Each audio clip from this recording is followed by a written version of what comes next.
नाज़रीन, आपको एक अहम खबर से आगाह करते चलें, जहां वीएनएन न्यूज़ और एबीसी न्यूज़ पाकिस्तान के बोर्ड ऑफ डायरेक्टर्स में एक खूबसूरत इजाफा हो गया।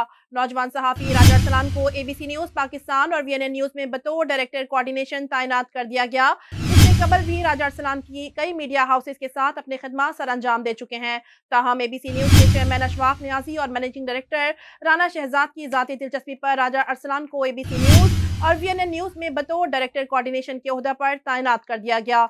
इस मौके पर चेयरमैन अशफाक नियाजी का कहना था कि हमारे दोनों चैनल्स के लिए राजा अरसलान जैसी शख्सियत इंतहाई अहम है, क्योंकि मैं राजा अरसलान के दीगर चैनल्स में उनके साबका काम देख चुका हूँ और राजा अरसलान के काम से बखूबी वाकिफ हूँ। लिहाजा ये मेरे लिए और हमारे चैनल्स के लिए इंतहाई खुशाइंद बात है कि राजा अरसलान ने बतौर director coordination ABC news Pakistan और वीएनएन न्यूज़ को ज्वाइन कर लिया है। ताहम मैनेजिंग डायरेक्टर राना शहजाद का कहना था कि राजा अरसलान एक मुखलिस और नफीस इंसान है और उनके साबका चैनल्स में काम को मैं भी बहुत अच्छी तरह देख चुका हूँ। लिहाजा मुझे उम्मीद है कि राजा अरसलान पहले से ज्यादा मुतारिक होकर एबीसी न्यूज़ पाकिस्तान और वीएनएन न्यूज़ के लिए अपने खिदमात सर अंजाम देंगे।